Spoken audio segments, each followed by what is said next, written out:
Good morning, everybody. How are we all doing? Hope you're all doing great. All right, I'm not going to talk very much because I'm really tired, and I'm also just really excited to get to this run. This is Eri.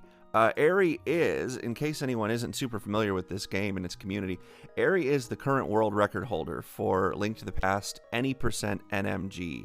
He is very good at this game. And it is a great speed game. I love this game so much. I've been running this game for about 2 years, and I'm really excited for this morning. This is 100% NMG. It's going to take about an hour and 45, hopefully not a lot longer than that, because RNG is going to be nice to him. And from here, Eri, please take it away, my man. All right, yo, what's up, everybody? This is the first time I'm ever like commenting on my own run. So we'll see how this goes. Guess we're just gonna do a nice little countdown here. Just, I guess, 3, 2, 1, go. Yeah. So I guess a lot of you know at least a little bit about Link to the Past. It's a pretty optimized speedrun. Usually we get to see any percent, and it's a very streamlined, optimized, glass cannon kind of run. 100% in a way is a bit chiller. We get a lot of hearts, we get a lot of equipment, lots of like fetch quests and all that. But it's really cool, and it expands a lot on what makes any percent really cool already as well. So yeah, if there's any questions and stuff, feel free to just ask around. I'm not exactly sure what exactly to talk about with regards to the game right now, because the start isn't the most interesting. I don't know. A lot of walking around and trying to get past guards and not die and try to avoid killing, except for the things that you need to kill. But that's speedrunning.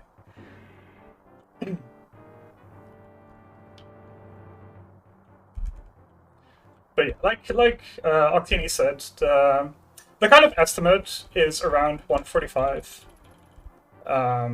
We can expect to maybe get a 142 if we're really lucky, or a 150 if we're really unlucky. There are two major RNG points that we need to be wary of, which are the digging and the chess game, which are the two notorious parts of 100%. We'll probably talk a bit more about that as we get to these parts. But that's just the pure RNG. If you're lucky, you get past there fast. If you're unlucky, then yeah, gonna be there for a while. The big first change is that we don't get the boomerang that's in this chest. If you do get it, then you need to switch around your route a little bit on the fly. Or there isn't a huge change between the two routes, I believe. I think there's a couple of runners that prefer actually having the boomerang for the majority of the light world. But skipping that boomerang makes sure that the red boomerang is in a certain spot later in the game.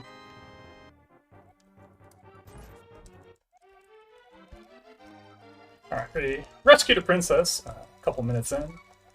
Probably means that the game's already over. Grab the lamp just because we need it.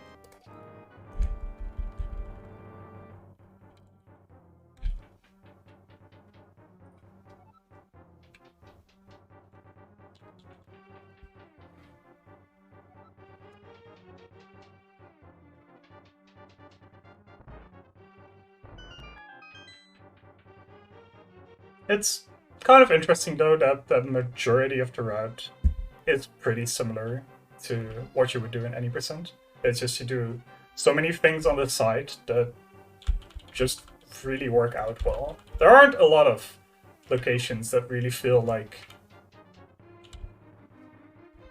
you really need to find effort to put in.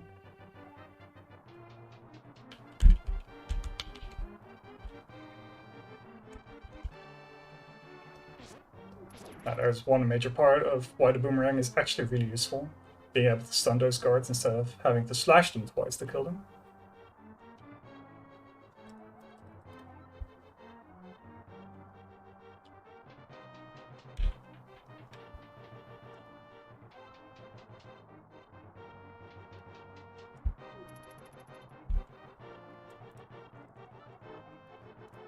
Yeah, there are not that many huge developments with regards to no major glitches categories.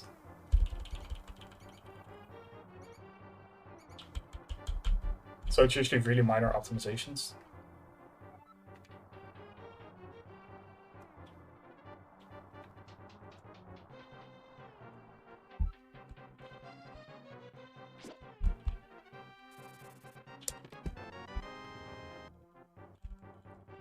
Yeah, you would think that nothing ever gets found in this game, but there are just...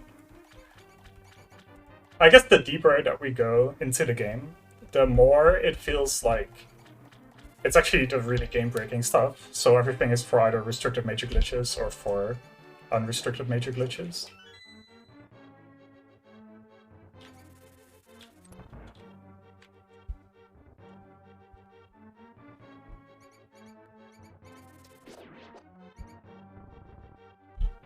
Rupees are going to be one thing that we want to look out for.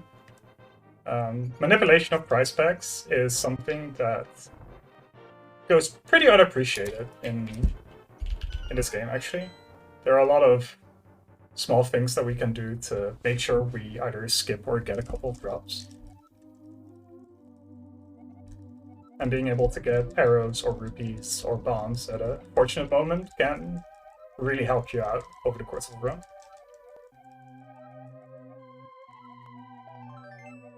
Alright, so we successfully made it out of escape. We do want to get this heart. This is usually grabbed anyway by runners, just because it increases your health by so much.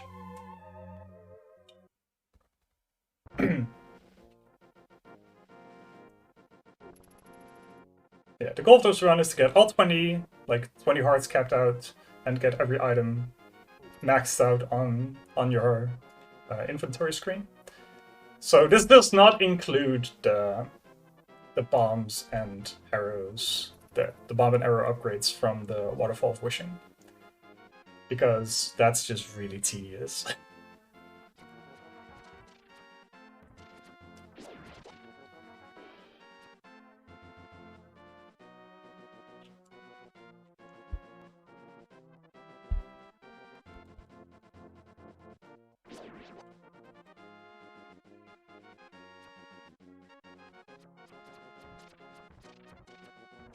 Okay, we didn't get a blue rupee there. So those Octoroks are in the same price pack as the rats that we were killing in the sewers. And the price pack goes that it's a blue rupee, green rupee, blue rupee, and then a red rupee. So we kind of want to get a red rupee, because rupee management is way more important in 100% than it is in any percent. Just because we need to buy more things, we have more mini games to play.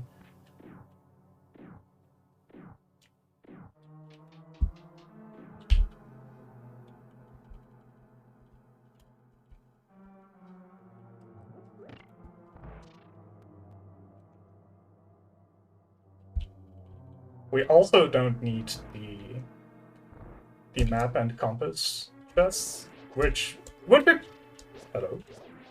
which would be pretty interesting. There's a different category that does get those.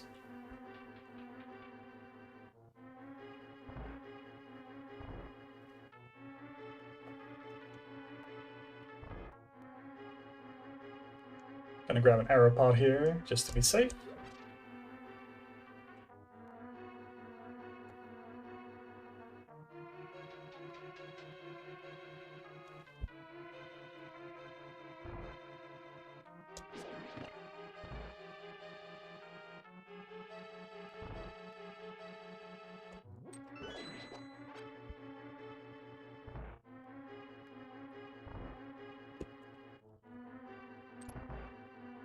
Yeah, that chest has a compass in it, which we don't need. There is a category called 101% that does get all the dungeon items as well.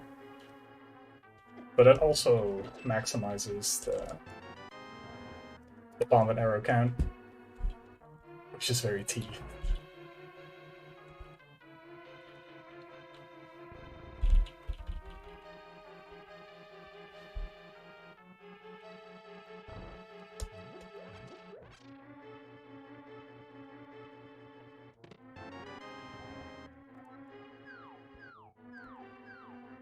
So we get the bow now. Which we need to get past a couple of red enemies in the back. It is also our weapon of choice for the coming 2 bosses.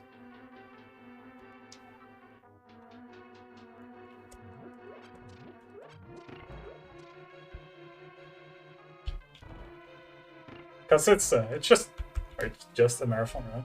I'm just probably going to lose some time on a couple of swag things. Try my best. So this upcoming boss has a couple of different quick kills. Okay, well in that case we're just gonna grab some extra arrows.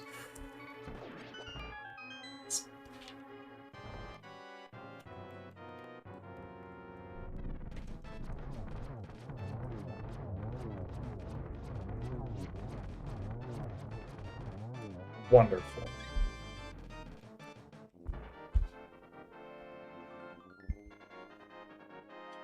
All right.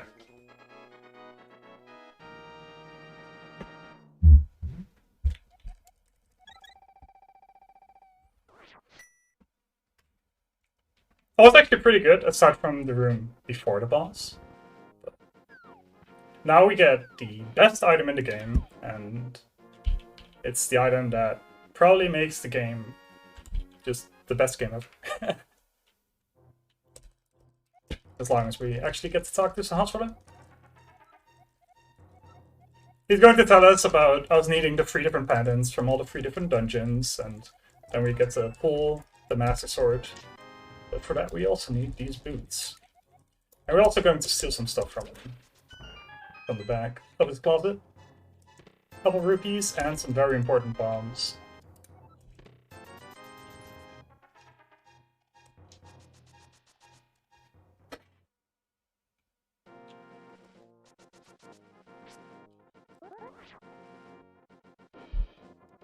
So that's our first minor glitch of the game, called Spin Speed.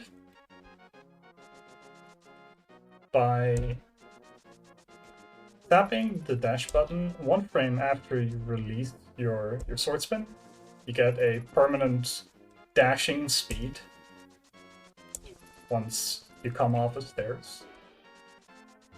And it's pretty beneficial.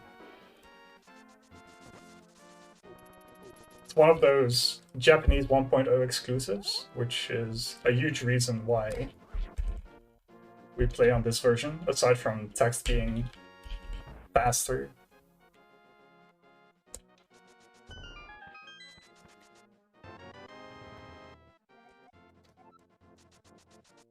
So we have pretty comfy rupee and arrow count. Those are 2 things that we try to be very mindful of during the run. Just because there's so many, like I said before, like mini games and rupee expenditures, but also arrows are very important just because they do so much more damage than our sword currently does. Okay, gonna make our way over to Desert Palace where we're going to get our gloves. And our first couple heart pieces as well.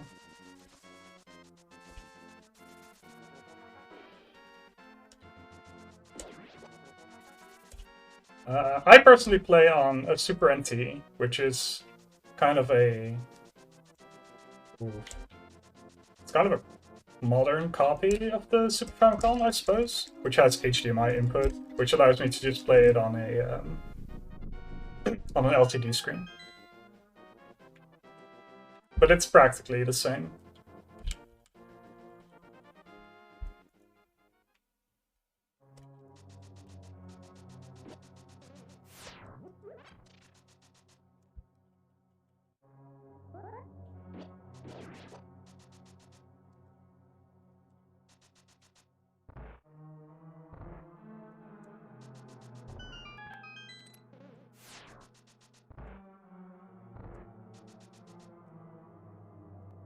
In this dungeon, there is nothing that we particularly need aside from the big key and the gloves. We do grab some extra arrows on the way, just because our upcoming boss is going to need a lot of arrows.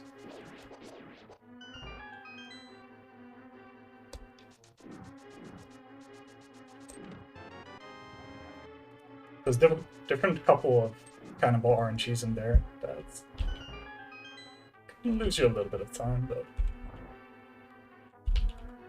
nothing too egregious.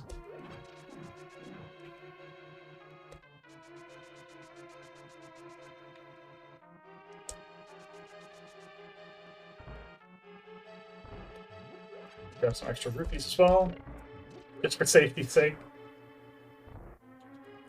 Not that I don't really expect to be stuck in digging and chess game for a while, so I should get enough rupees, but you never know.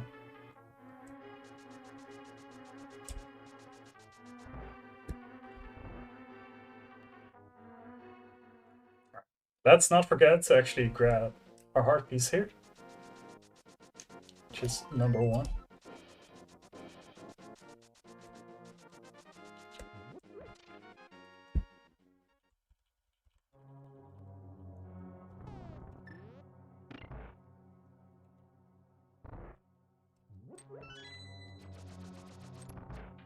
So coming up is a boss that has quite the reputation among Link to the Past runners. It is really hard to consistently get good times on.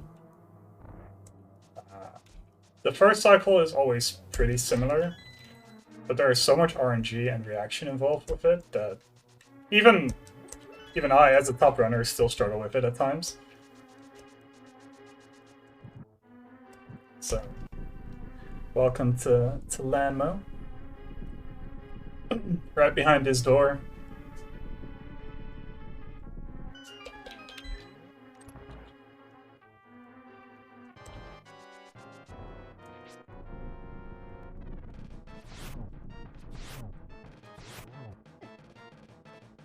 Well,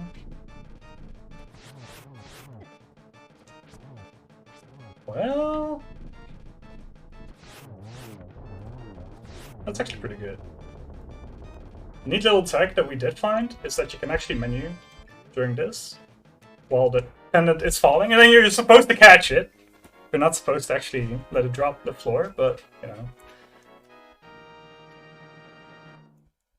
No one's perfect. That was a pretty good fight, though. Not unhappy with that. But we need these bombs in order to blow up the wall right here.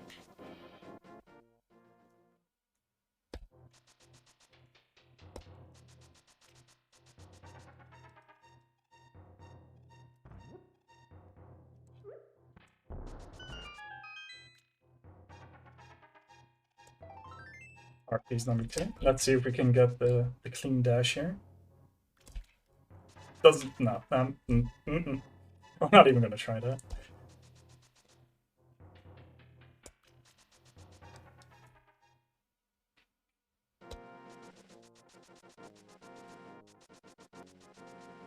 Alright, so after that accelerating boss battle, we're going to slowly make our way over to Death Mountain, with a little quick stop on the way to get our third heart piece.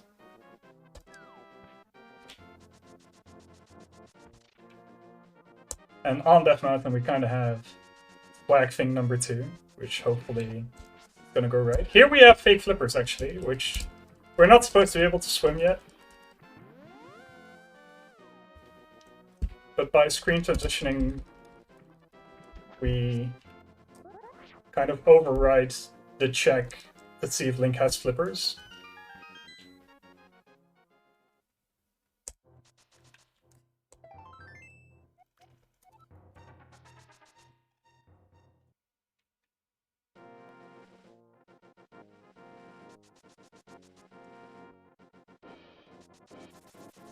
We actually have a great bot now who can give the more technical explanations on why stuff works, because I'm really bad at that while I'm also trying to play the game well.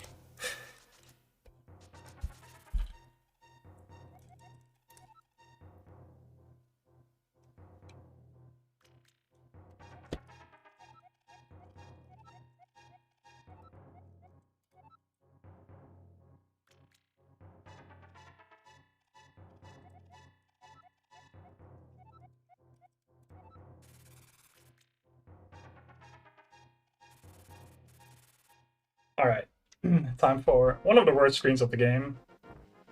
At least the dead rocks are super friendly. If you hit them, they kind of turn into stone and are immovable. That together with these boulders that fall from the sky makes the screen very rough at times. But the game knows I need a little bit of help. Alright, time for swiping number 2.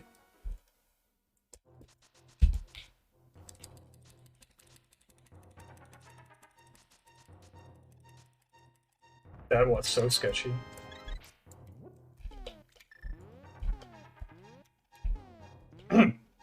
Still saving time.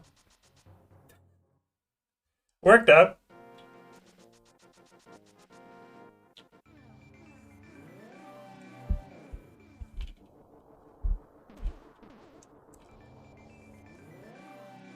So that saves us having to drop down and go through a bottom floor in order to get to the hard piece. Excuse me, game.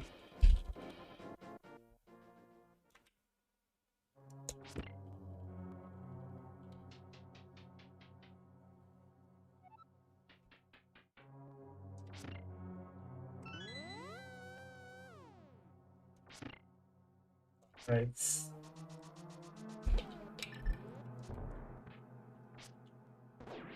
Sure. Okay. It's fine.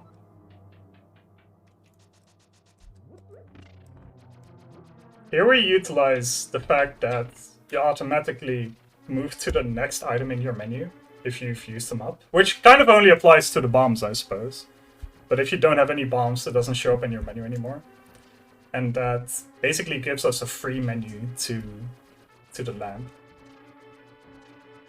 And because the next item that we need in this dungeon is the lamp, that really works out by being able to not have to deal with these tiles and staying invulnerable on top of them.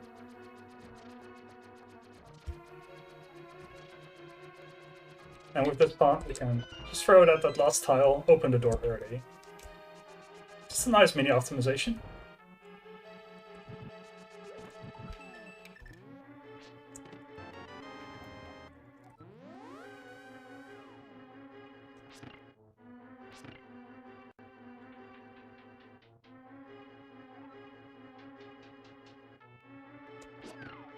Yeah.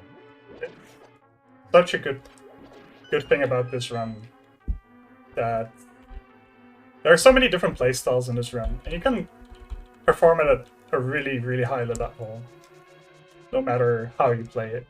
By doing really risky strats, really safe strats, going for consistency.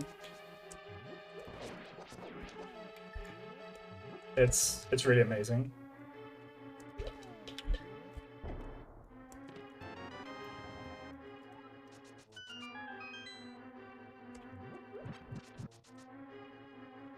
Alright, another pretty difficult boss coming up. The light roll bosses are really about reacting to RNG well, while the dark roll bosses are more about killing them really fast so they can't actually kill you.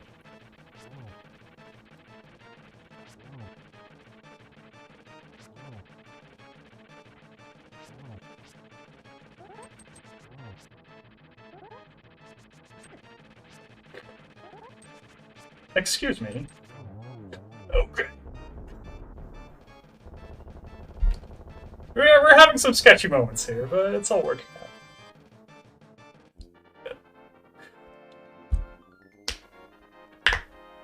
I thought I had him on that dash to the right, but... yeah.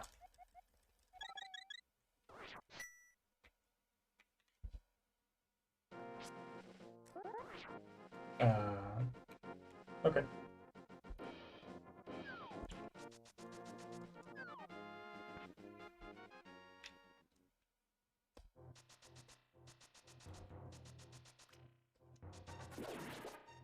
That rock sometimes wants to give a kiss before you go. I wasn't having any of it.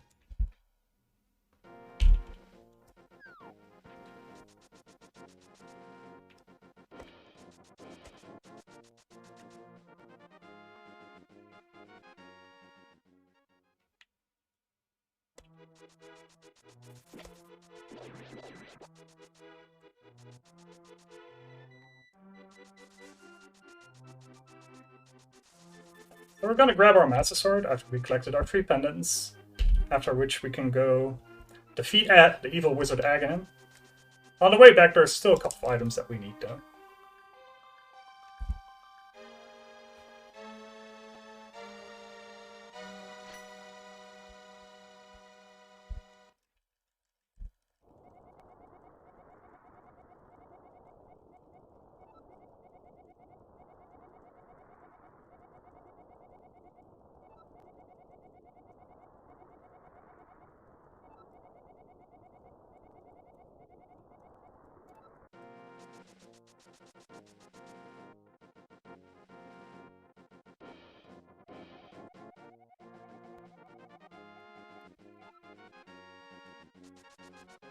Don't need to kill this. No tree pulls in this run. Gonna grab this mushroom, which we're going to turn into powder later. And then the last heart piece in this light world section.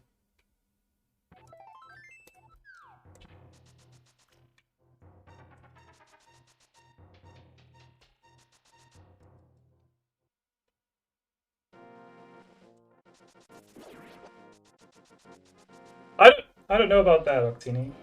I think that's very much going to depend on how friendly Aghanim is going to be.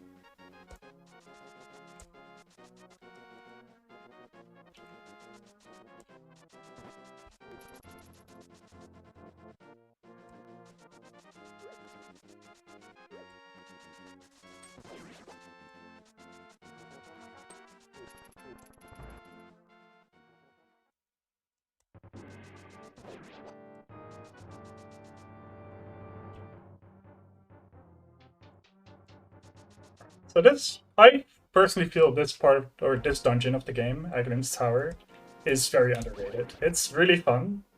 It's kind of a mini Ganon's Tower, in a sense, where there's just so many rooms where you need to kill all enemies in an efficient way, and be able to respond to RNG properly to get through it.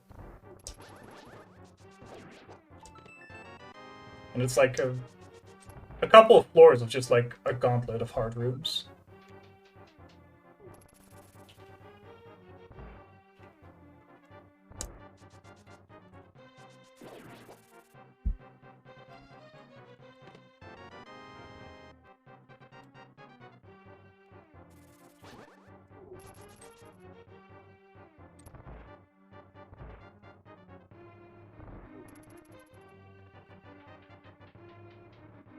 Very delayed.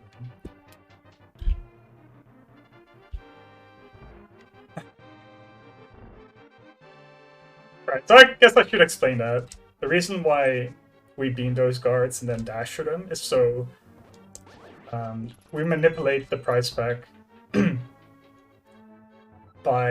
because dashing through enemies like reduces the chance of them dropping something to 0%.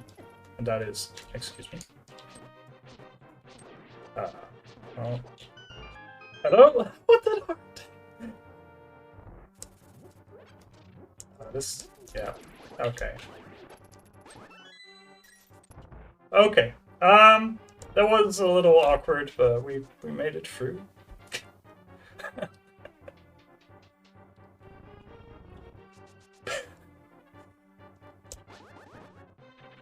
I can't begin to explain what happened there, but it wasn't great. Yeah, we don't have the boomerang, so we needed to actually get to the key.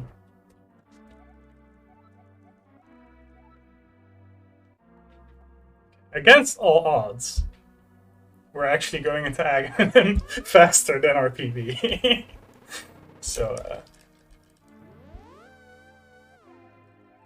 if you want to name a number in chat, from 1 to 15, we can try to predict the amount of blue balls that we get.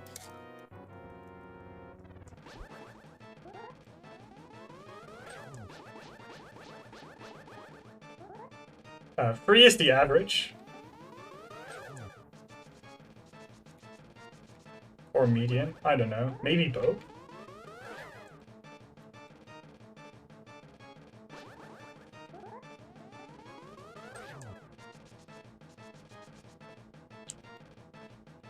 I flunked out of stats class. Mostly because I was too busy playing Magic the Gathering, to be honest.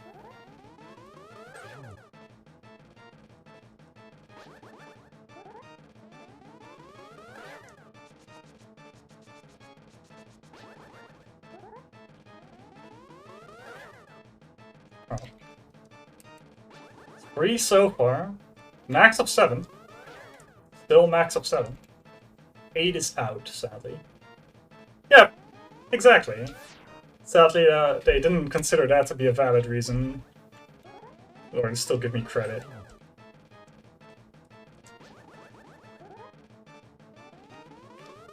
Definitely feel like I have a basic understanding of stats, but... Oh, real suit. That's 7! Alright, Clear Mouse. You're our winner of today. You get to eat my time loss.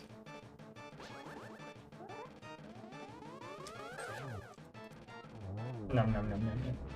Each extra blue ball is 6 seconds. And then 3, 7, 11, and 15 is another 6 on top of that. So the difference between 0 and 7 blue balls is 54 seconds? The good thing is that 7 blue balls is still less time loss than 3 dig games would be. So, as far as like RNG time losses goes, in 100% this is not the worst one. Compared to any percent, where this is definitely is the worst one. But the pressure is off. And I definitely am not forgetting about this hard piece right here.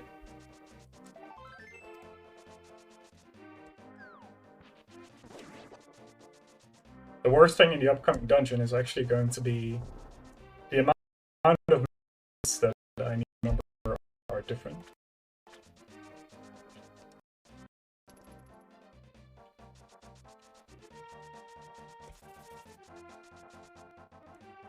But yeah, the first time I played this game, I honestly thought that Aghanim was going to be the final boss. And then suddenly, there was this whole second world. So many more dungeons to explore. It was quite amazing.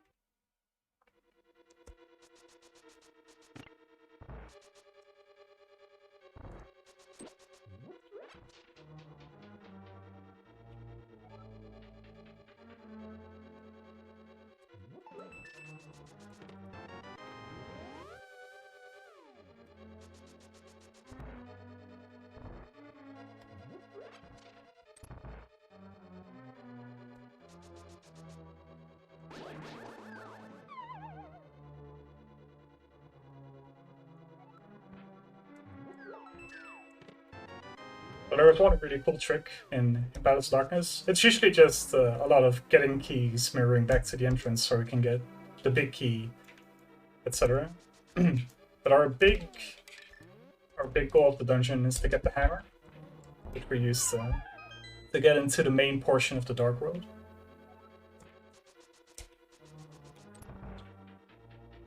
And we're getting that by a really cool glitch called Hammer, which is... Oops, that's the muscle memory.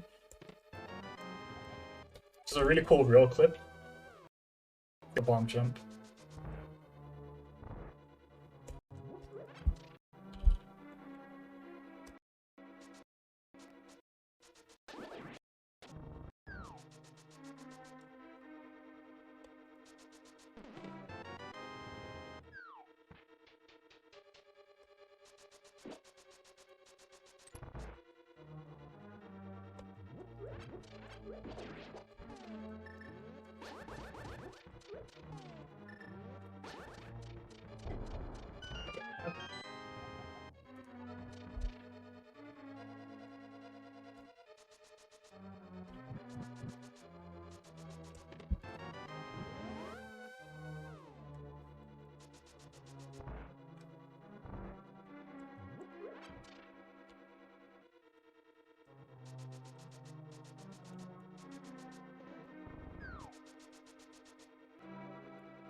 very hard trick here. Okay, we actually got it pretty well. Very sexy statue.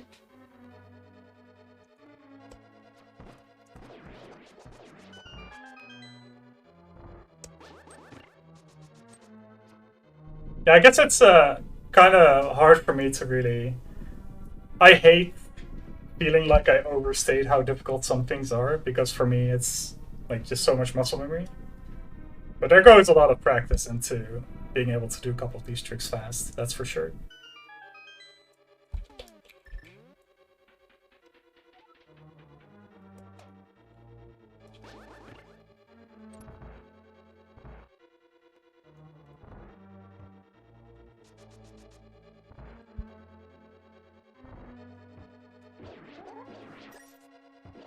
It's very tempting to grab that red rupee.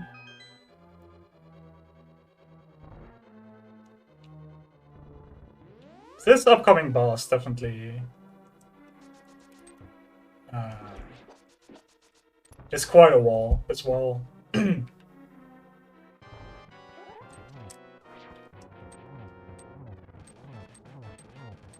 Like 17 hammer hits to take off the mask, and then another 4 to actually kill.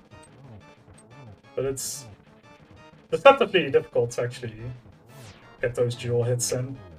But with this somewhat newer strategy of getting spin speed, it displaces your hammer hitbox, which makes it a lot easier to hit. Usually you needed to have your sword out and then try to walk into him and hammer, which was a lot more difficult.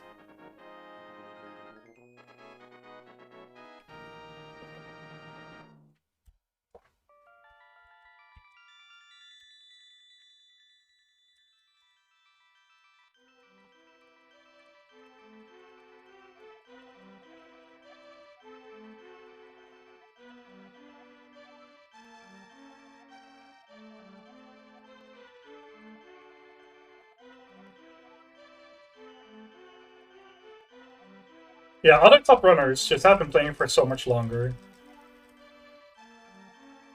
that they feel it's not worth it to switch to this, which is not necessarily faster or easier for them.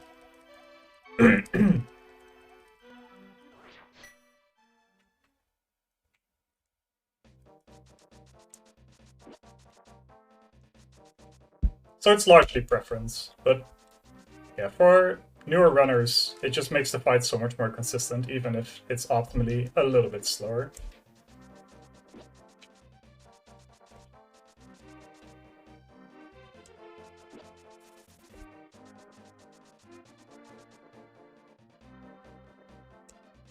So we're going to need some cash in order to play digging game. And if you already want to get your bets in how many digs it's going to take me, then feel free. But here's our rupees.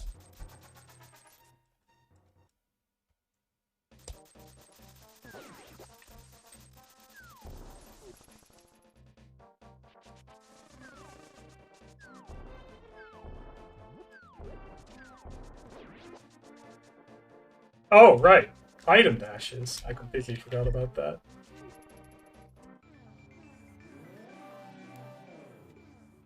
Yeah. I'm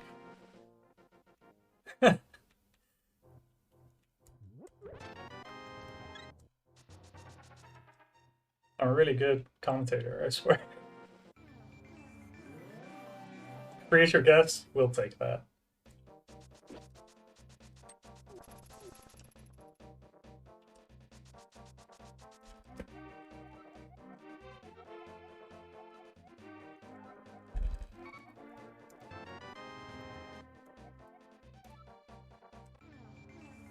I hope that's not too low. That might be too low.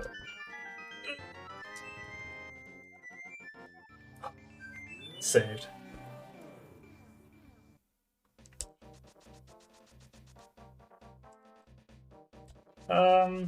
There's lamp dashes and fire rod dashes at times, but those are a bit rarer. Not everybody does those. Alright, so digging game.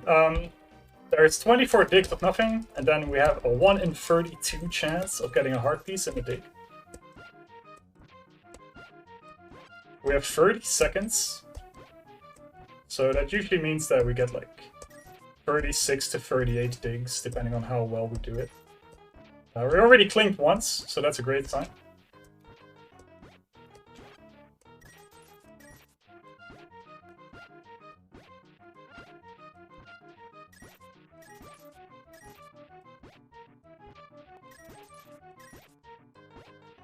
Tragic. Not first try. Alright.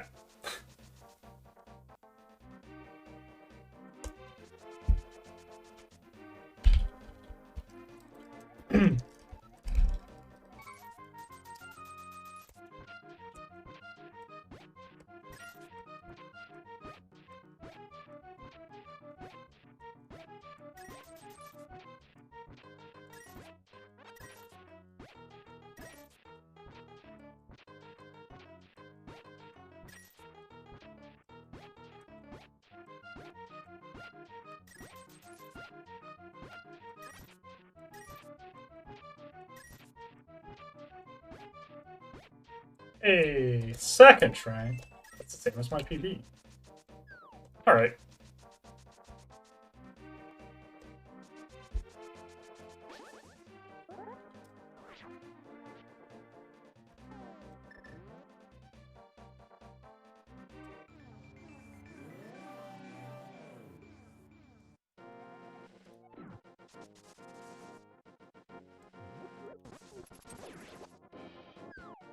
Yeah, so the reason why I did K45 first there is actually because I was so low that the guards would hit me out of my dash. So I just decided to do K45 first, just so I wouldn't get hit by those guards.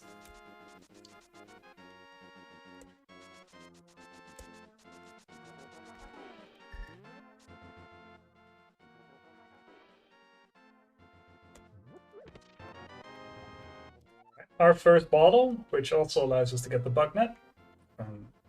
Good old lazy kid here.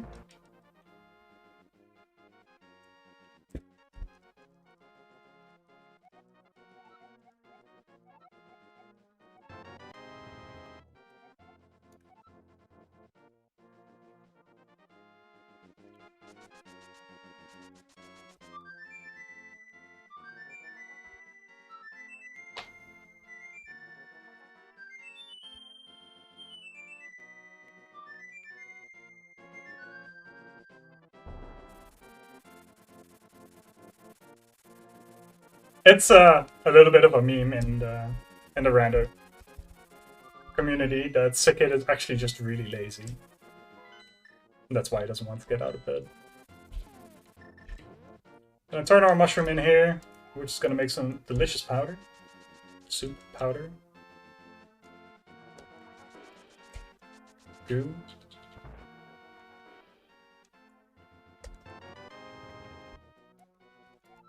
And we're just gonna go straight back to Kakariko and finish off our chores there.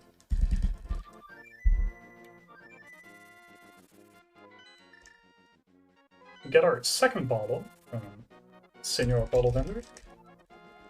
It's his official name, by the way.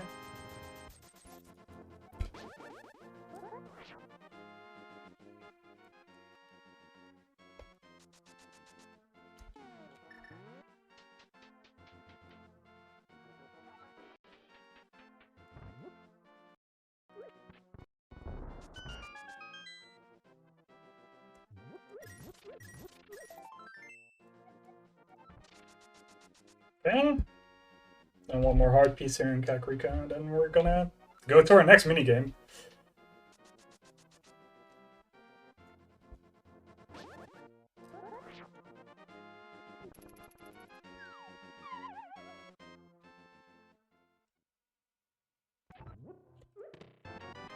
Some extra bombs.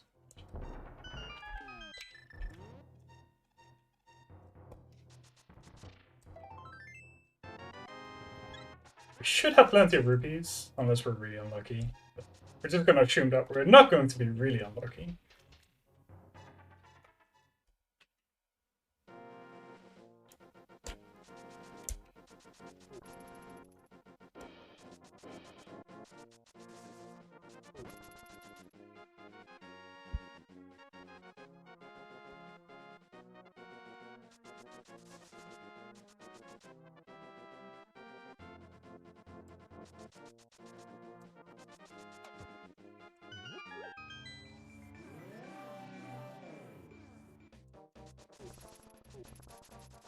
You're all a bunch of memes.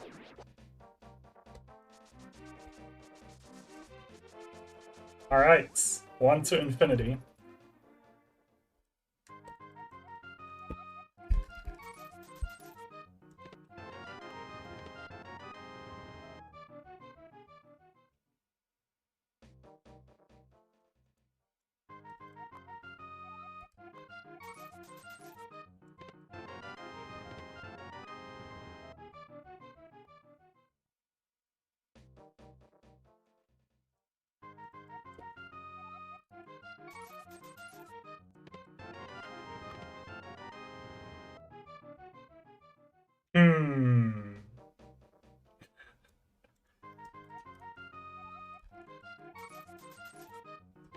Okay, that's good. Okay, well, at least we got some of our money back. That's good. I was getting a little bit worried there.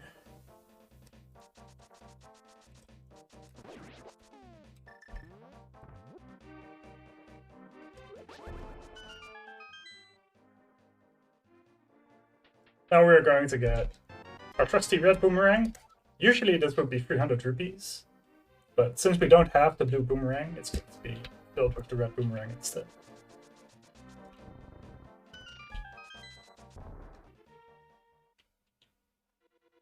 $724 indeed.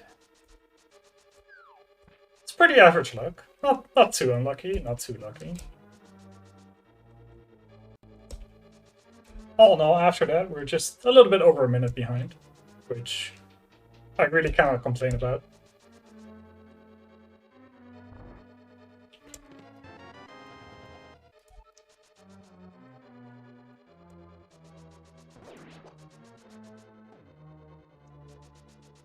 Now we're back to our main item collections.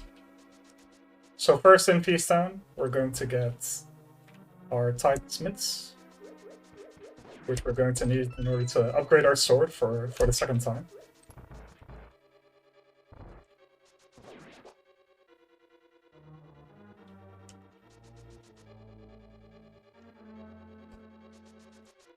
Oh, nice. Oh, sometimes lucky. Let's go.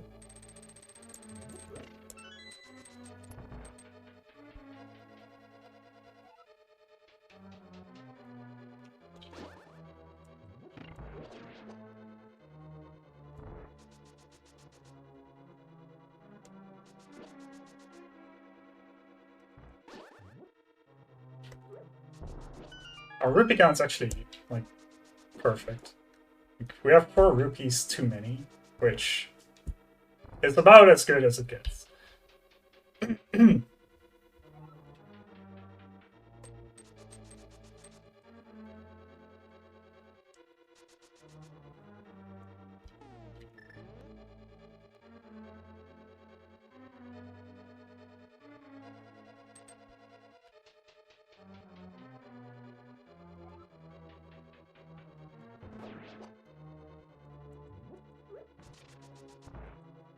Yeah, I would really want to do a 216 out of 216 ones.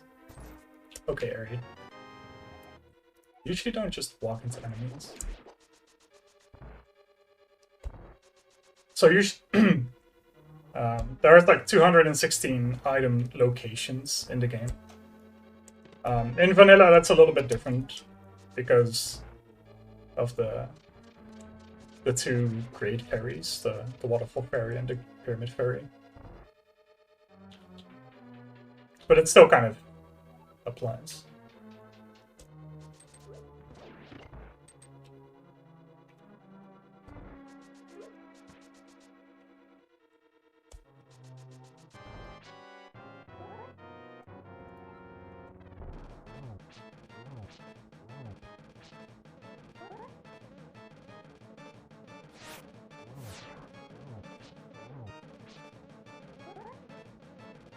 So, with the mitts on hand,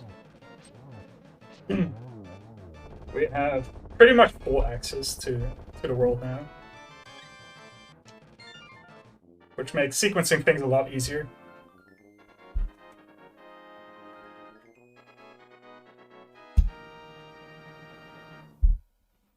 Yeah, I don't think we get to 90-something arrows, sadly. Alright, so the maiden in the cell was actually the evil guy.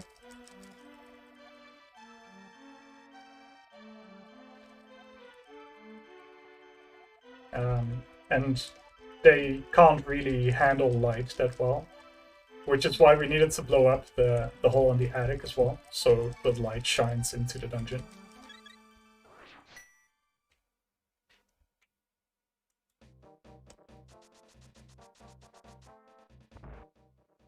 Get our last bit of money.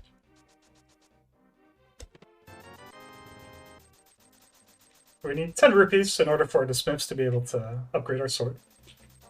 And then we need 500 for some flippers. And then 100 for a really big bomb near the end of the game.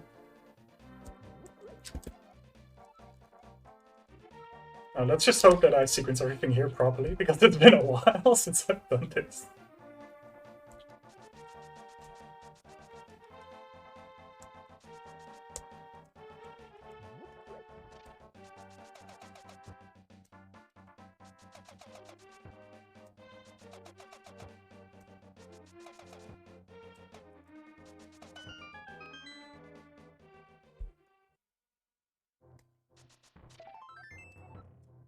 Keystone is probably like the only dungeon that has like a subplot to it, I suppose. The rest is just get item, destroy boss. Here it's actually... Wow, there's the maiden, not in a crystal? That's crazy.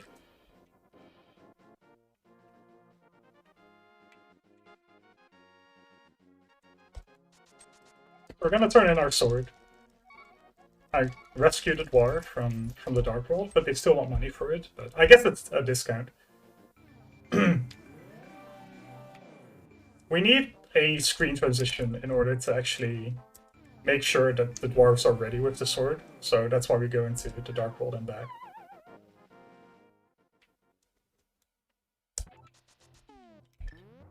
So in the meanwhile, we're just gonna take that purple chest, sprinkle some powder onto this cup of blood, I guess? I don't know. And then this magic bat curses us with having our magic halved, but little does it know that it actually helps us, and it makes that everything only costs half magic.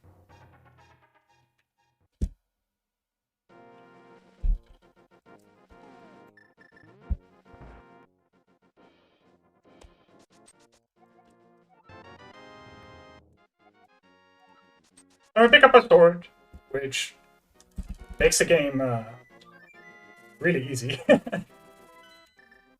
Because things die really fast once you have the tempered sword.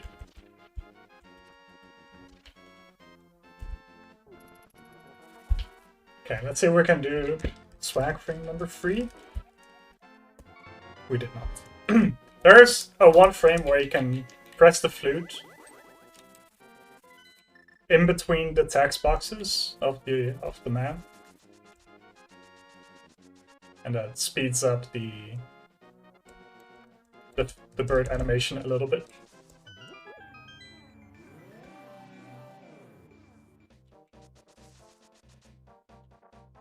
But that's our fetch quest sequence number 3 or 4.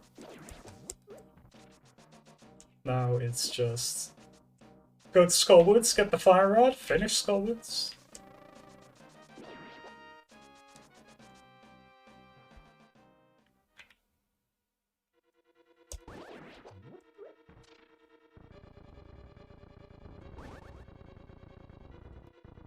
Okay. Can't believe I didn't get hit there. We take those.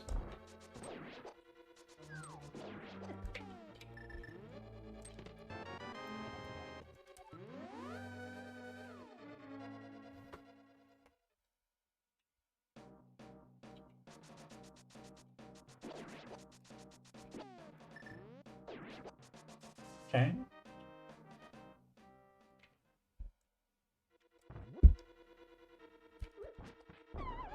Oh no, I messed it up.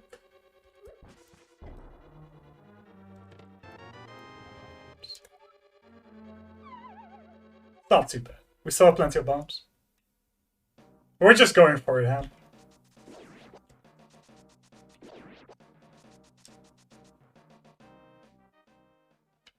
Yeah, we missed the RNG fest already.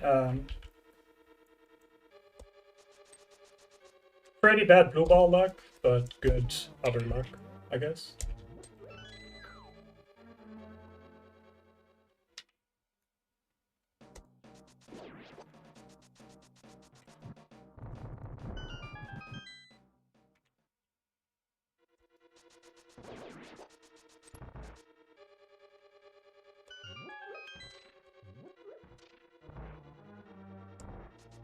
This is a really cool room. There's a couple different strats for it, but they all feel really satisfying to hit.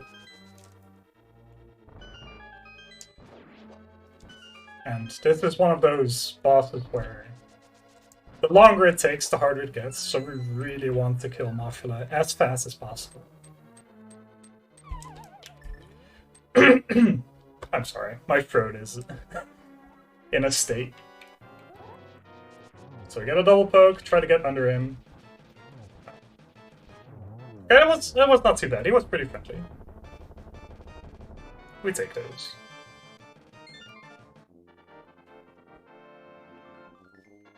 Lost a little bit of time because I failed a bomb jump.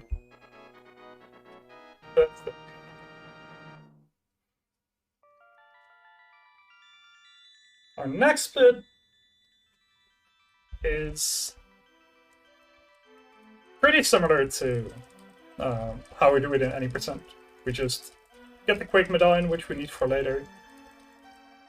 Get the Flippers, which we kind of immediately need. But here I really should not forget to grab the heart piece that's on the ledge in Zora's domain.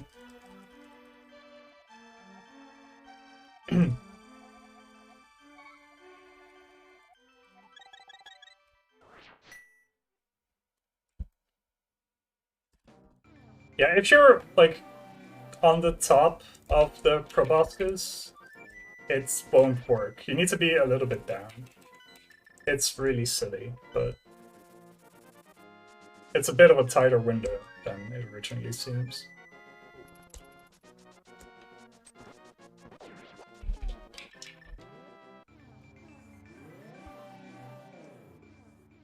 Oh, missed a quick one.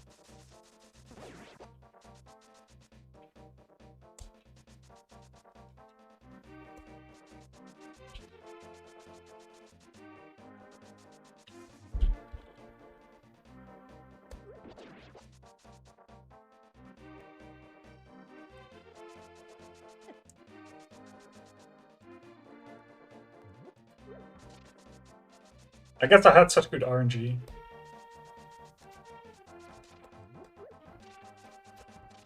You're welcome, Green.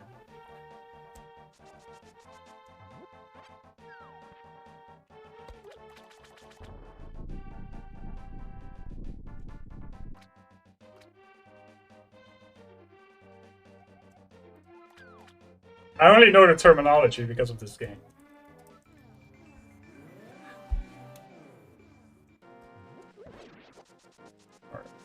Because of all you nerds teaching me.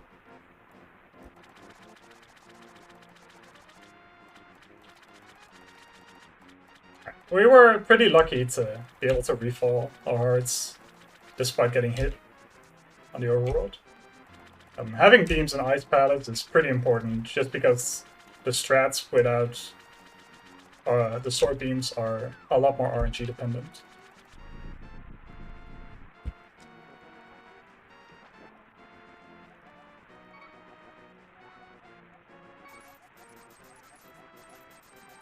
Dashing line was a little bit too tight there, so quick dip in the water. Okay, do not forget to get the heart piece.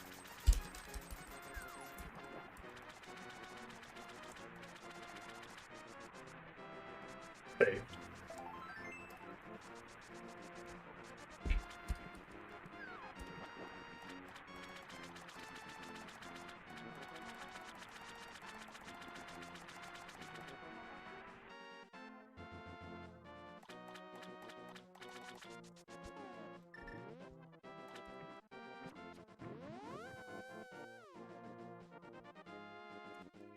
through this tiny warp. We're right in front of our next dungeon.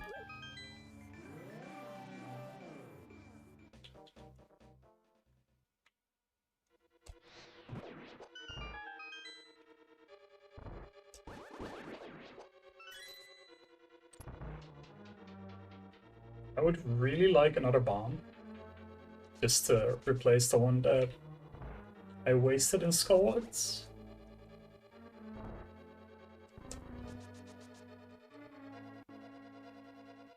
But it's not like we particularly need it. It's more of a safety bomb in that case.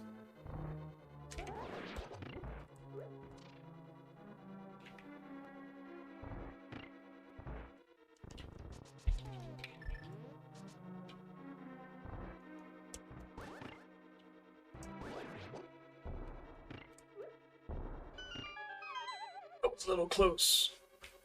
I'm not gonna grab a spare, sadly. I'm too greedy. Just want to do things like I'm used to, I guess.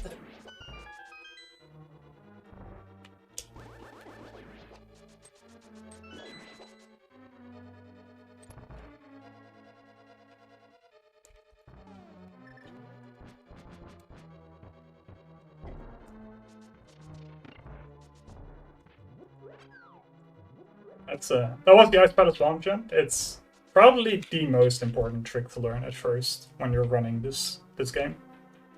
Just because it cuts down the time you spend in this dungeon by a lot. Casually, this is an awful dungeon.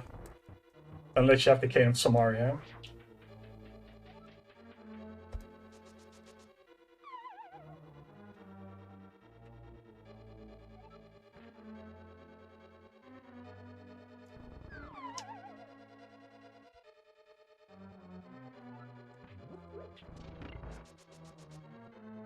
So connoisseurs of this game would know that you actually have the blue mail in this dungeon.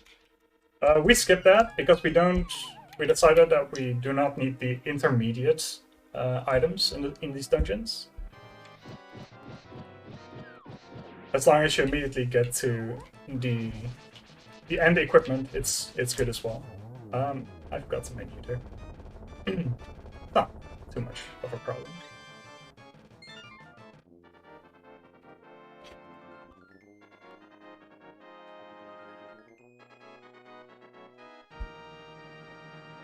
If this fight goes out of hand, kind of like all the other boss fights that we've had so far in the Dark World, it gets out of hand real bad.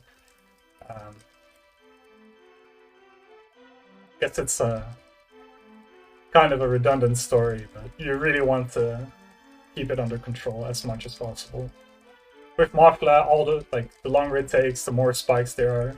With Cold Stare, if the puffs spread and surround you, it's really hard to survive, especially because things start ramping up in damage so much.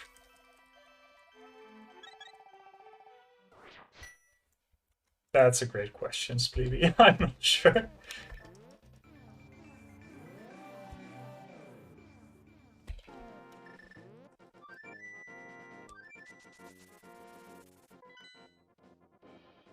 Alright, we really do not want to get hit here.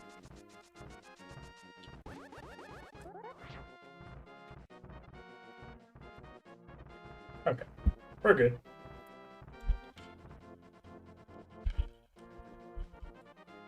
So this upcoming section is a little tight, so I'm probably just gonna stay silent for a little bit. Good job.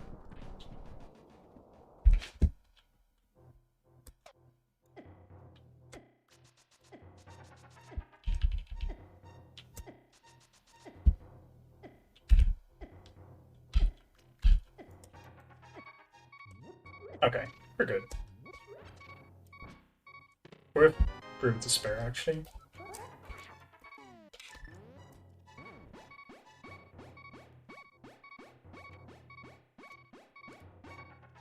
I don't know why I can't spin speed.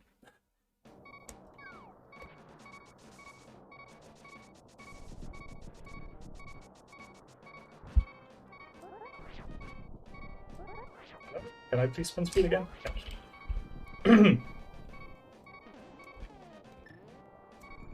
Alright.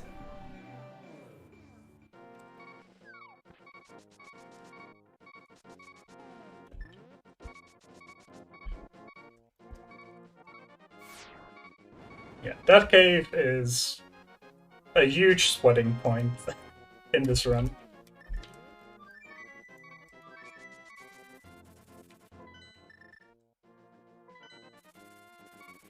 But it's really hard to sequence it differently. You can catch a fairy, and that makes it like very easy to do it, but it costs a lot of time to have the fairy revival.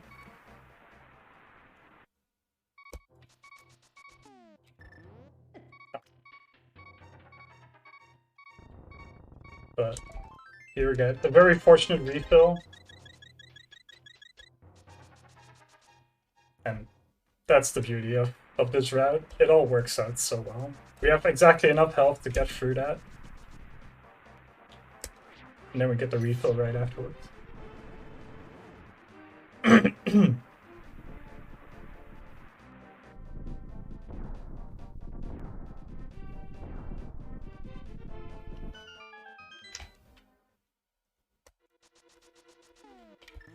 Another satisfying screen coming right up.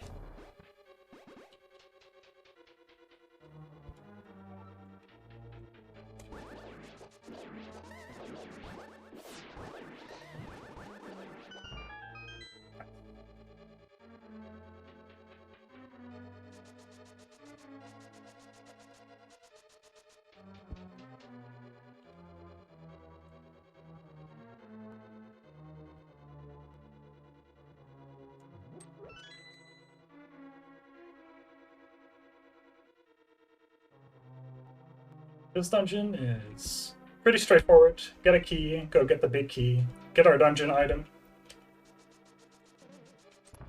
and then go straight to the boss. There's a very cool glitch that comes up as well in this dungeon. It's called Spooky Action. It's way too complicated for me to explain though, so that's what the bot is for. But that was found in 2018. And as far as NMG things go, that's probably the biggest find we've had in the past years.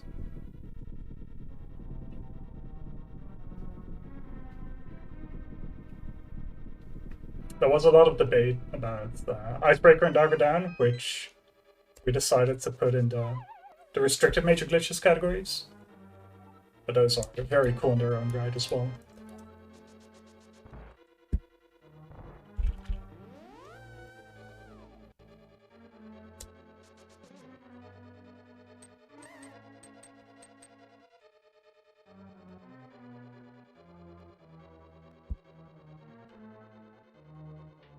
Let's see if we get a little bit lucky. Not a great boost. Another cool part about this run, I guess it happens in speedrunning a lot. That's proper health management and just using health as a resource is just such a huge thing. But I really enjoy that about speedrunning.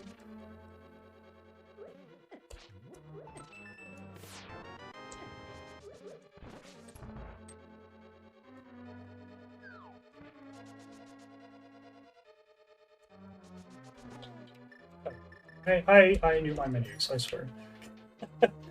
Whoops.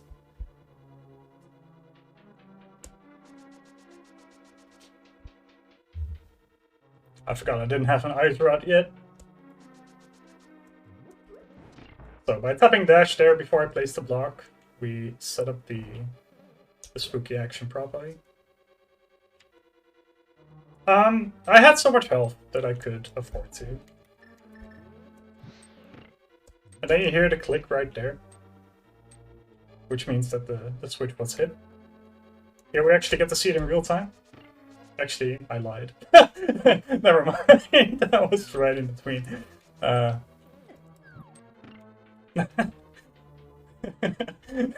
Forget I said anything.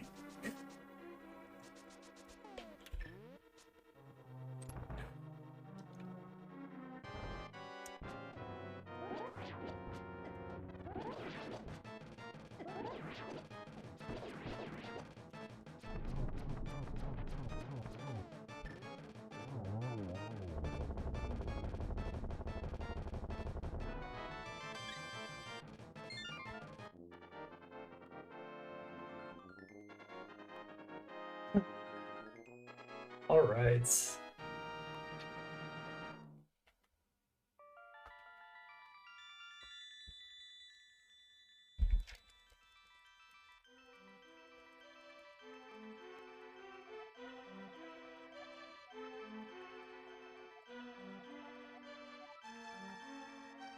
there's only 2 more crystal dungeons left after this, but still quite a bit of overworld sections.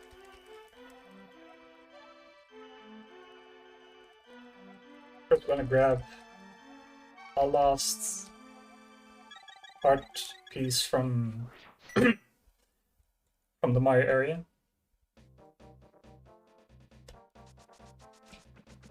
Oh, that is way before my time. Uh-oh.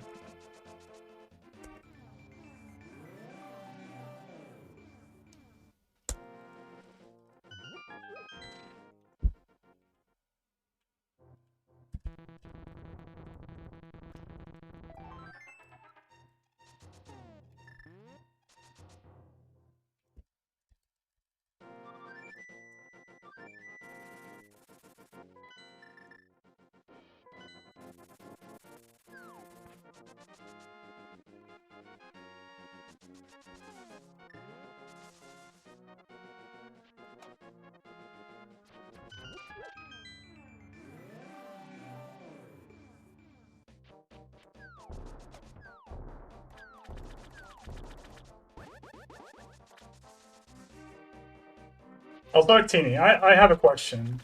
Is my accent just that unclear? Or is the closed captions just having a big giggle with me? Because some of the stuff that comes up is like, am I even close to saying that? Okay.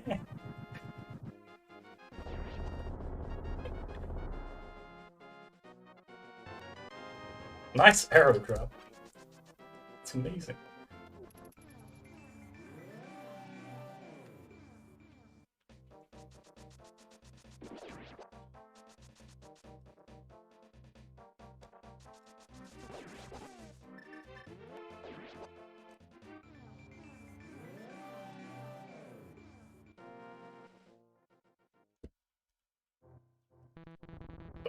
The medallion that we just got, the Bombos medallion, is sadly very useless in this run.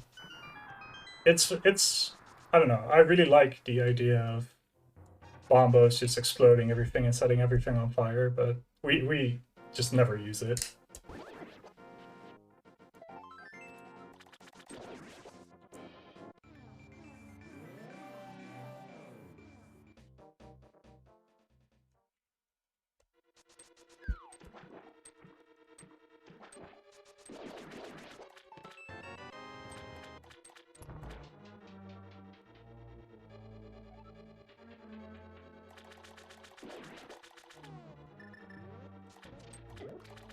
Oops.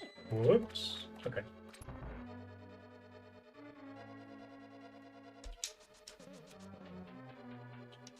Swamp battles can definitely chip down your health a lot, but in 100% you have way more health than you would otherwise. So it is at this point pretty hard to actually die, especially considering all the other resources that we have between powder and half magic and all that.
Dungeon is, I don't know.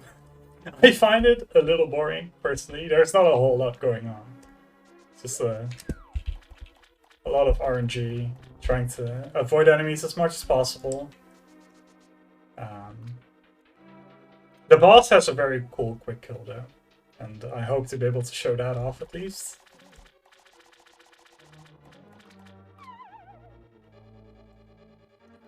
A lot of the cool 100% specific things are coming up right after this split.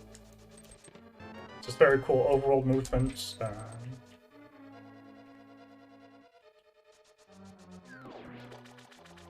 Getting a gold sword, silver arrows, excuse me.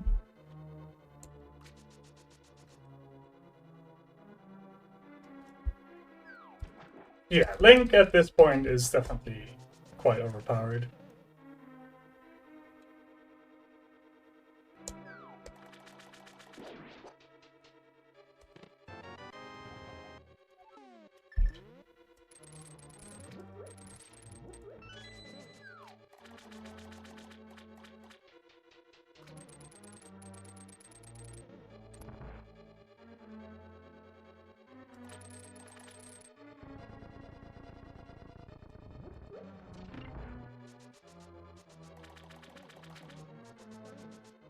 The escape of the end game.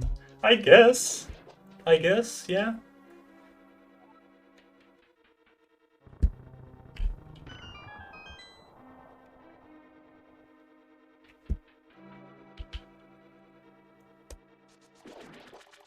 I guess Swamp in that regard is still better though, because at least we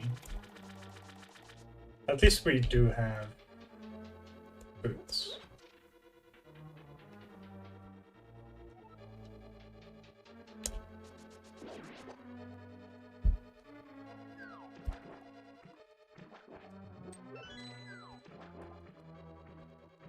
Thank you.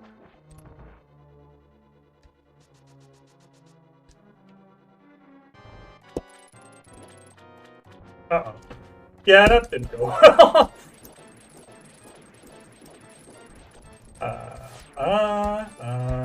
Well. Just going to pretend nothing happened.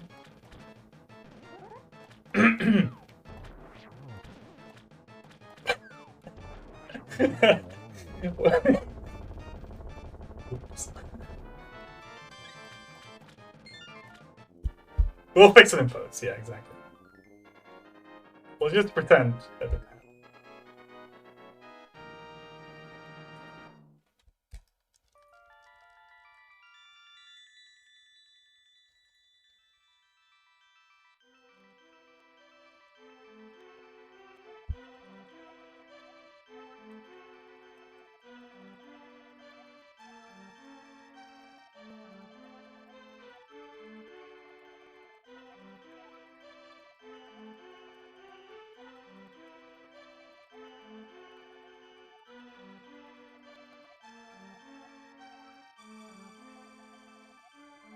Alright, so this is our last big amount of overworld chores.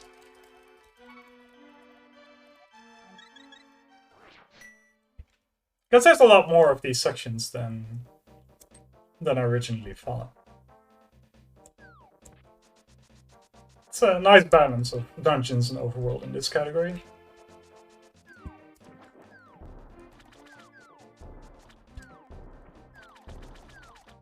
Don't do it. Oh, that was lucky.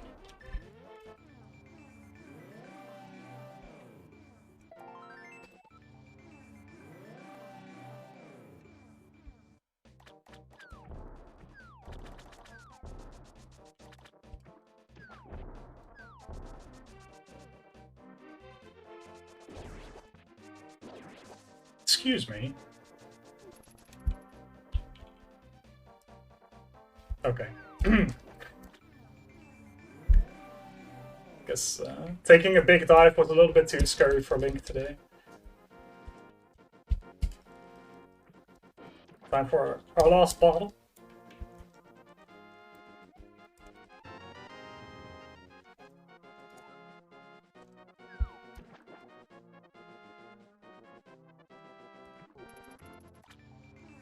Yeah, I think it's always that close. But it doesn't matter too much because you're going to have iframes.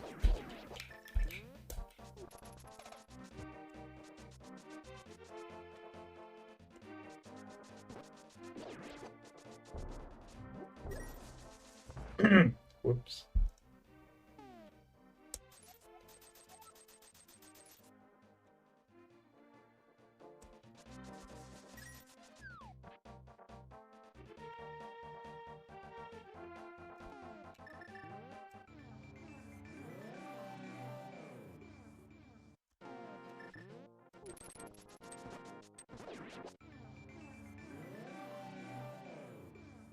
That was the last big sweating point of the run, I guess. Getting that big bomb dupe.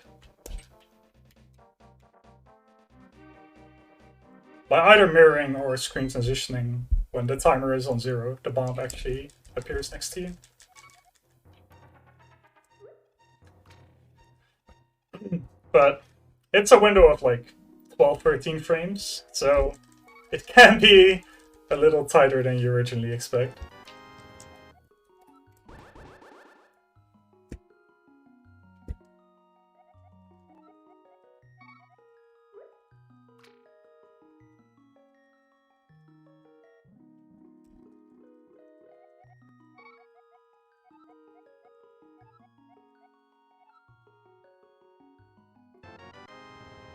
Alright. Got our 2 strongest weapons.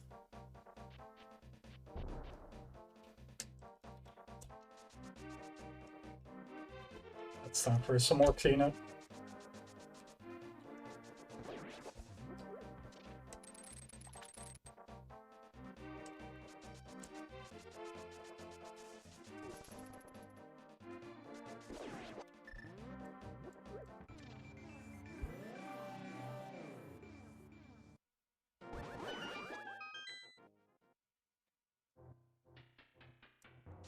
I don't know why having your sword out and like tapping dash next to it opens the grave, but it's really cool.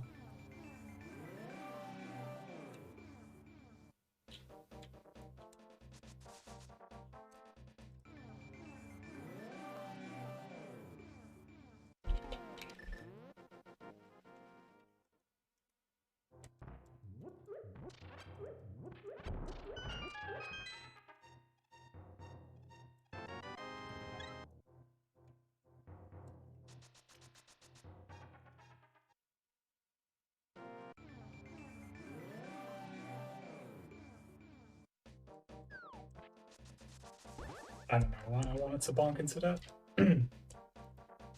Last second I realized, wait, that's not the strat.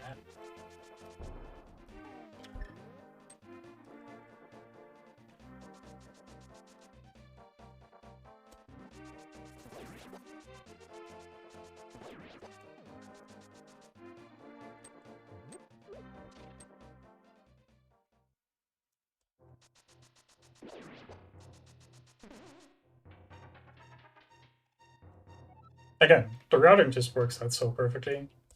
We get the cape right before this. Get to use it right away.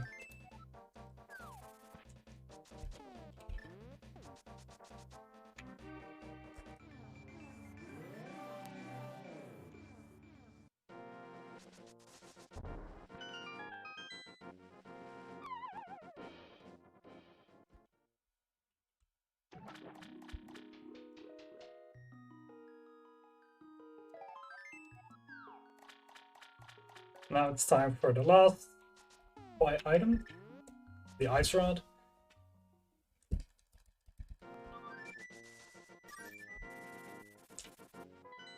Oh man, I'm sorry, my throat is actually starting to kill me just a little bit.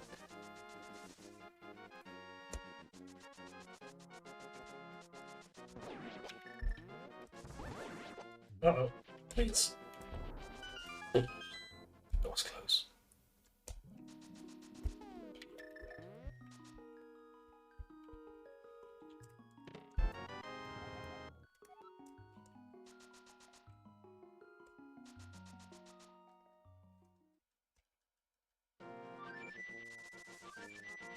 That sounds good, Death Mountain, for the last time.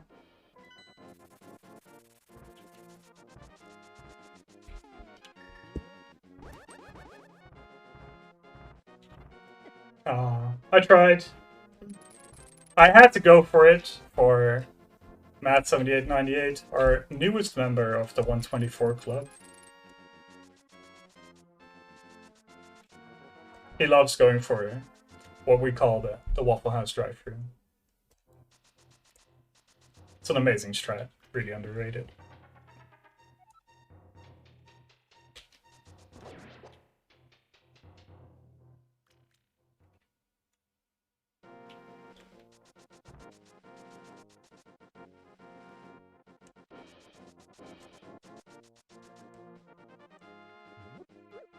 No.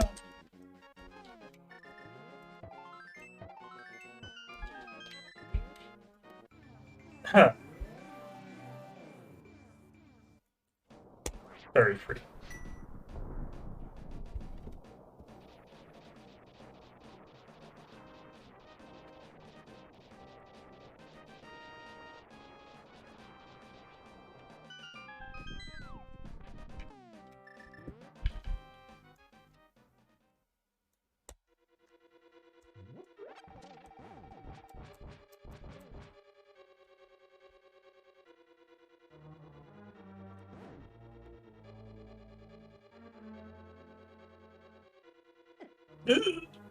Okay.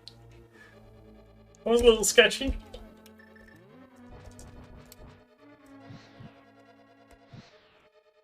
Timing didn't exactly work out, but we'll take it.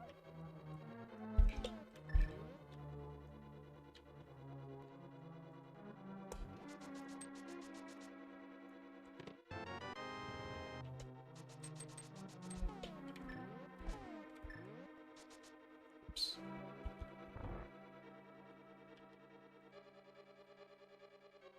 Menuing when you're not used to certain categories actually is pretty tricky.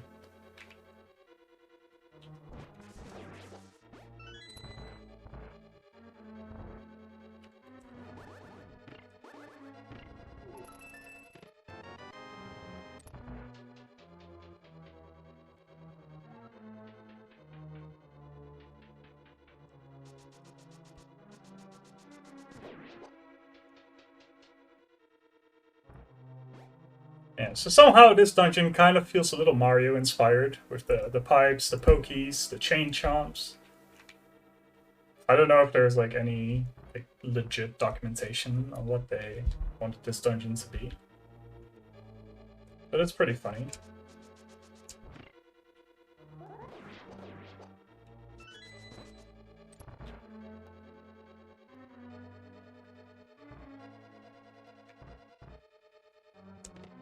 No Black Blast, no.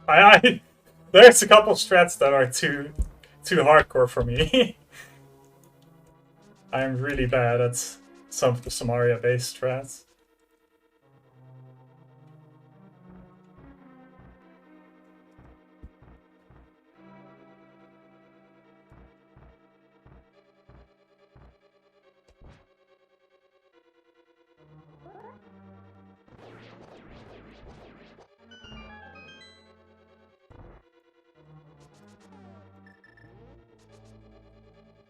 One cool thing, if you pick up a pot right after a bomb goes over it, the bomb actually clips through walls. It's pretty useful. I keep forgetting about menus.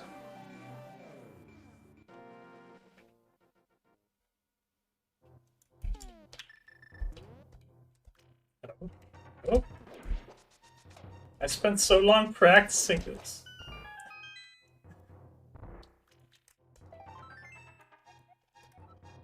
So we need one more heart piece, red mail, and the most important item of them all, the mirror shield.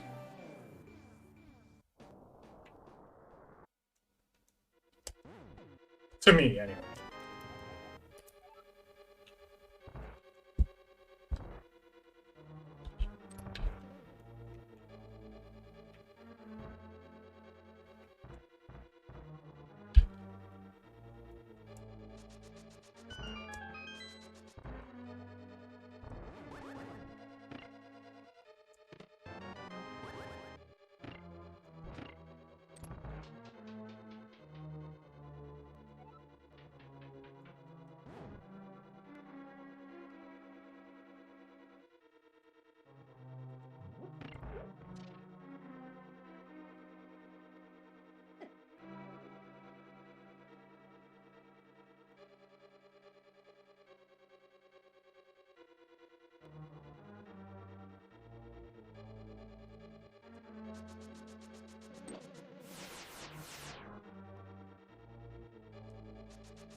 The red one's pretty.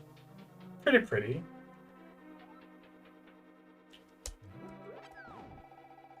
But I like big shields and I cannot lie.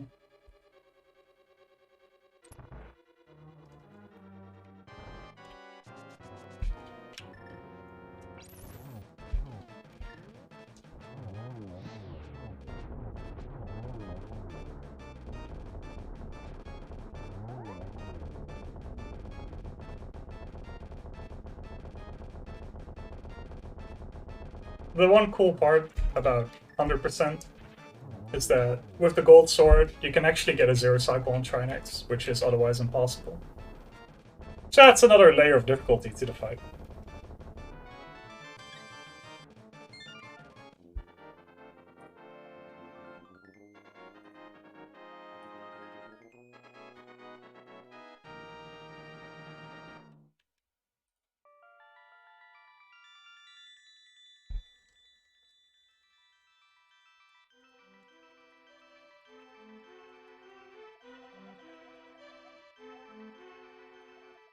I really cannot complain about how the run has been going. The hardest part is still to come. Ganon's Tower is a really cool split, just like Aghanim's Tower, which I was talking about earlier, where it's just a series of high execution rooms, where I need to respond to RNG properly and all that. But yeah, the rest of the run, ever since chess game, I've only lost 4 seconds, which is pretty great.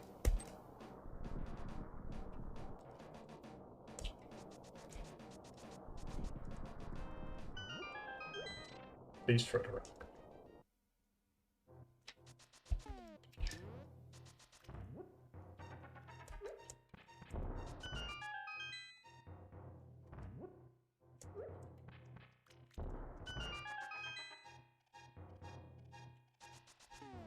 I don't know why I wanted to dash up, but okay.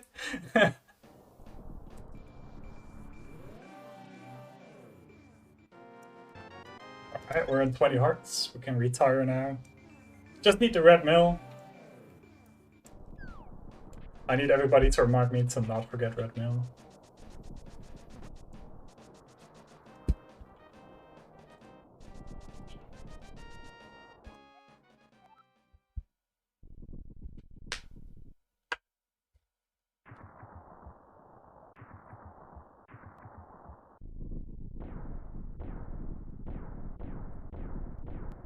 Black eyes are most strats. I don't know about that one.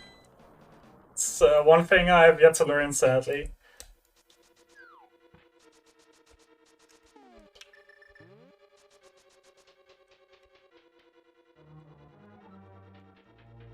I need Louis to teach me those.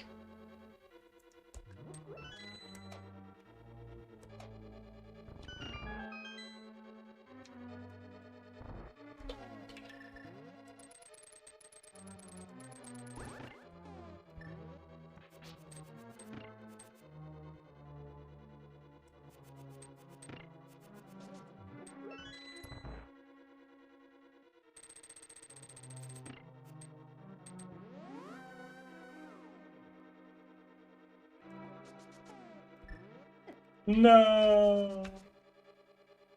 I didn't want to jinx it, so I didn't say anything, but alas. Yes, it's the red boom angles are actually pretty tough. Because if you how do you say that? If you hook shot while the red boom is in the air, the red boom actually loses its collision, which is a little weird.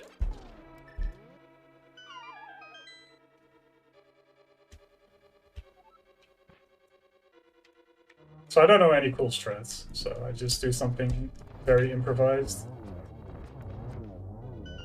But it works. Don't forget that, you know. Thank you.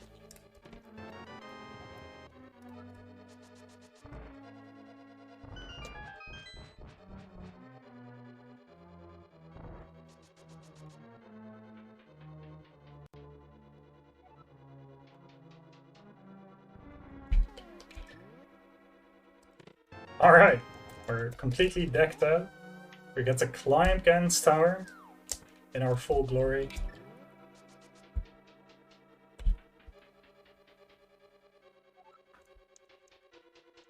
I don't think I forgot about anything.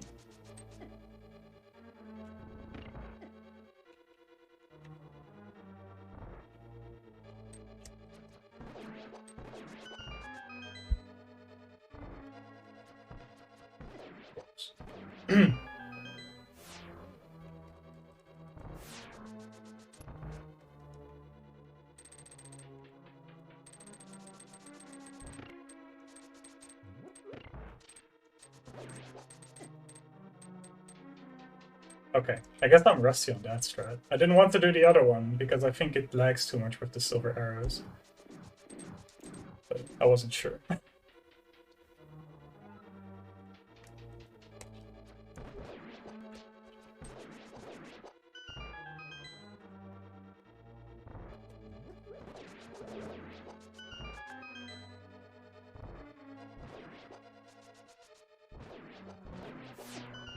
I don't know what I was thinking there, but okay.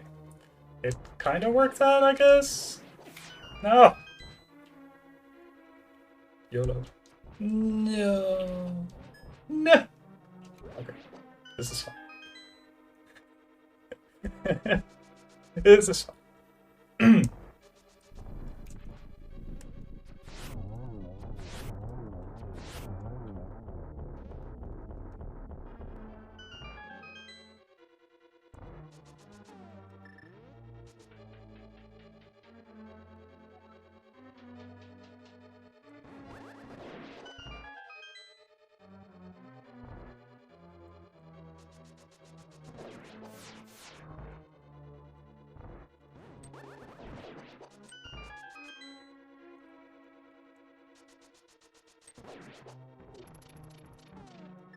I just like to complain about minor things.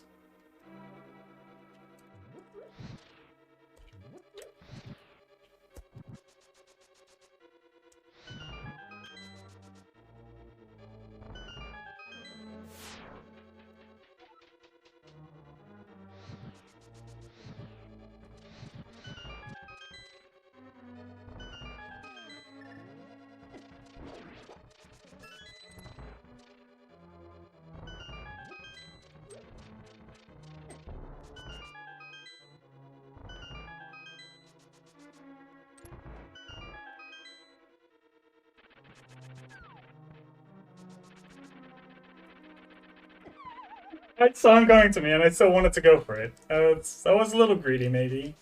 Maybe just a little greedy. I don't know.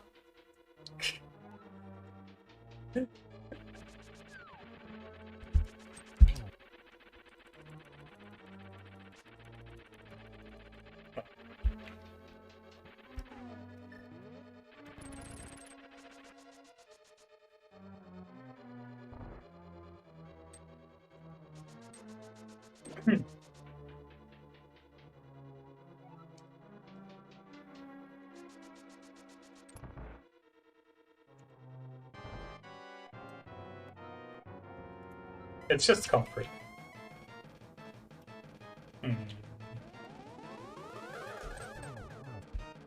Yeah.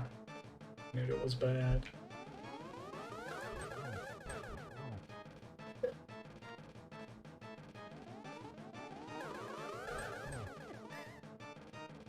Okay, that's actually surprising. Huh. I didn't think I got that robbed. I thought I got single robbed, not double robbed.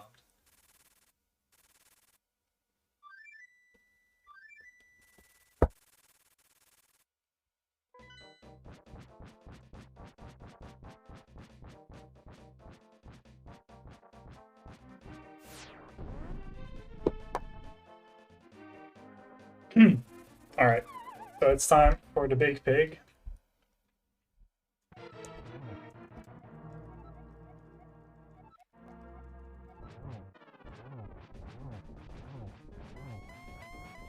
Oh, I could have put him in a position, I guess. So I just need 6 hits on either phase with the gold sword. It's very comfortable. But you're usually so used to tempered sword strats that you kind of default to them. Then, yeah, per warp it's 50-50 chance whether or not he stays or warps.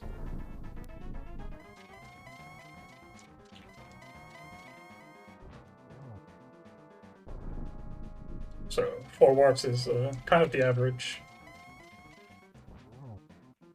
I think this was 5. It's not too bad. That's not really where I thought it was.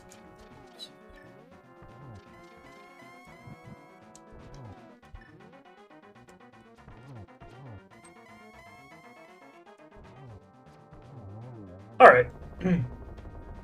Very theoretically it could be. Sadly, we just missed the 143 with that Miss Mini.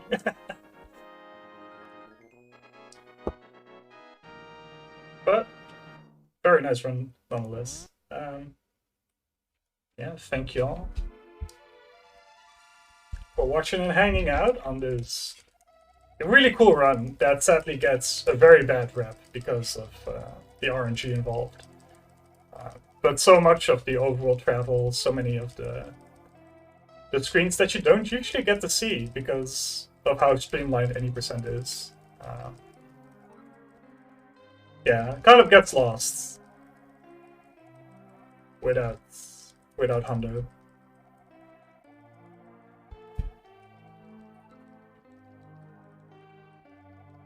But yeah, 144 is way better than I thought it would be, even with this RNG. So I'm very happy with how this went, even despite what happened at the end of Ganon's Tower.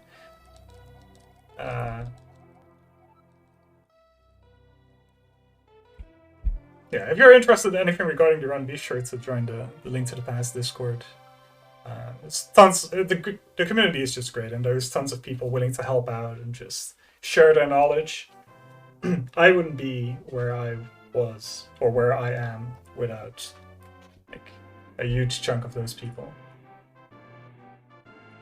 And yeah, I hope you all had a great time. I had a great time, and be sure to stay here for the rest of the runs during the weekend and during the week until Wednesday.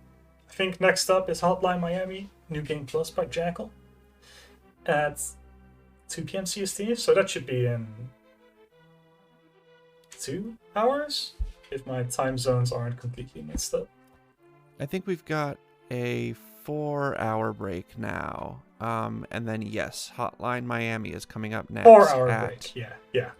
2 p.m. Central Time, which is, what, is that 8 o'clock, 9 o'clock for you, Eri? Something like that? That would be 9 o'clock for me, yeah. Yeah, I somehow kind of messed up between the 8 a.m. and 2 p.m. and somehow I thought it was already 12 p.m. like CST. But that doesn't make sense. But that just means that I need some more sleep, even though it's only 5 p.m. here. Yeah, thank you so much for having doing me, it. Team. It was awesome. I'm so glad that we got to see this run, because you're right, Hundo is a lot of fun. It's a really cool run, and it does not get nearly enough love. Thank you everybody for hanging out. I really appreciate it. We are not going to raid out. We're going to keep it right here. I'll cut stream, and everybody come back in about 4 hours for more fun stuff. And once we start this afternoon, we're going basically the rest of the evening until about 11 p.m. So hang out for that. Come back, get some lunch, do whatever. We'll see you in a while. Thanks, everyone. Bye.